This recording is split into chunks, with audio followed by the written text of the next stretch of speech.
Welcome to my kitchen. Today we are making the easiest apple pie you will ever make, I promise. Now we are making it in small batch form today, but if you need a full-size pie, make sure you check out Easy Apple Pie on my blog and I'll link to it down below. So now what makes this pie so easy? Well, there is no pastry crust involved.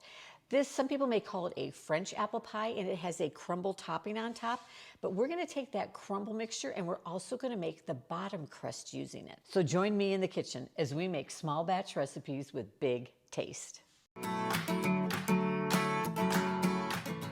All right, pie season's here. Thanksgiving is coming up. I'm making my list of pies that I'm making for Thanksgiving already. And if you are looking for some other pies, especially in small batch form, be sure you check out some of my other pies up here. I've got small batch pecan pie, pumpkin pie, key lime pie, strawberry cream pie. All right, for our mini apple pie today, we are going to be using Granny Smith apples. These are my favorite apples to use for a pie because it's a tart apple and it kind of offsets the sweetness of the pie. Plus it's also a firm apple so that it doesn't break down too much while you are baking it. But you could also use a John Gold, a Honey Crisp, a Pink Lady, something like that. We're gonna go ahead and peel, core, and slice our apples. Try to slice them as evenly as you can. I slice them about 1/4 inch thick.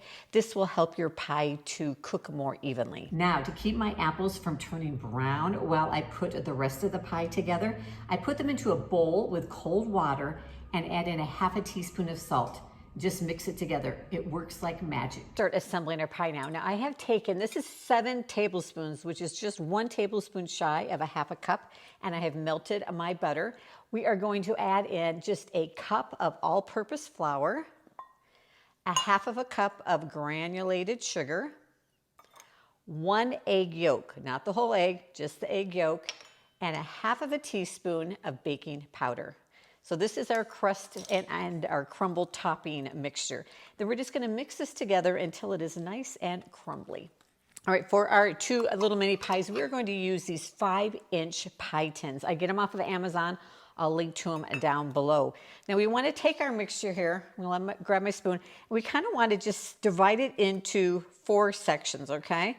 Because we're gonna use 1/2 of it for the bottom and 1/2 of it for the top. So I'm gonna take out my 1/4, put it into our pie shell here, and then grab another 1/4 into here. Now, you may end up having to steal a little bit from the topping because you want to make sure you have enough to cover the bottom of the pan. And so we're going to just press this down into the pie tin and then up the sides of the tin. You can just kind of press with your fingers. You want to make sure there's no holes in the bottom where any of those juices can get through. Like I said, if you need to, just take a little bit from the topping to make sure you've got nice coverage in your pie tin. All right, both are ready to go, and now we're gonna fill them with our apples. Take your apples and divide them evenly between the 2 pie tins. Now we're gonna pile it up pretty well. I used 2 medium-sized apples. If you've got smaller apples, you might need to use 3. But you want to pile it pretty high because as this pie bakes, these apples are going to bake down and shrink down. So really, I kind of just like pile it up as high as I can get it there. Whoop, man down. All right, here we go. So try to get them kind of as even as possible. There we go. Now what we're going to do is we're going to take a little sugar. And I just kind of sprinkle it on until it looks right. And it just kind of depends too, if you're using a sweeter apple, you might not need as much sugar. Or if you don't like your pie quite as sweet, don't use as much. But I'm probably using about 1/2 tablespoon per pie. Kind of get it down in there a little bit. Just sprinkle it on there. And then we're going to add our cinnamon. And I'm going to use, again, I'm just kind of eyeballing it, about 1/2 teaspoon, maybe not quite that much per pie. If you don't like a lot of cinnamon, use less. There's not an exact, just kind of sprinkle it on there. And it will bake down in. I may have used maybe 1/4 teaspoon on each one. Oh, there we go. All right, now we're gonna take the rest of our crumble topping and we're just gonna kind of break it up. And this is kind of the messy part. So one thing I like to do, I forgot to grab it out here, is I like to get a baking pan And I put my pies on it, especially with these smaller ones. It just makes it easier to get it in and out of the oven. And doesn't make quite as much of a mess on my kitchen counter. All right, cover those up. Just use it all up, get it all over the top there. We are preheating our oven to 350 degrees Fahrenheit.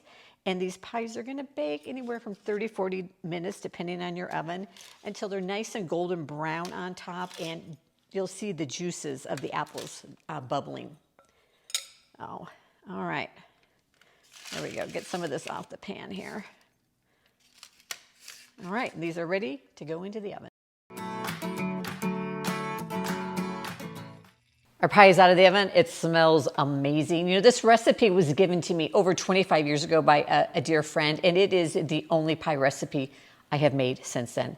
I promise you, you're gonna love it. You saw how easy it was to make. Now, what's the best way to eat apple pie? Well, at our house, we like a scoop of vanilla ice cream or cinnamon ice cream is amazing on it, a drizzle of caramel sauce, or just some whipped cream. However you choose, I promise you are going to love it. Now, again, if you're looking for some more small batch pie recipe ideas, be sure to check out some of my links down below, and I'll see you in the next video.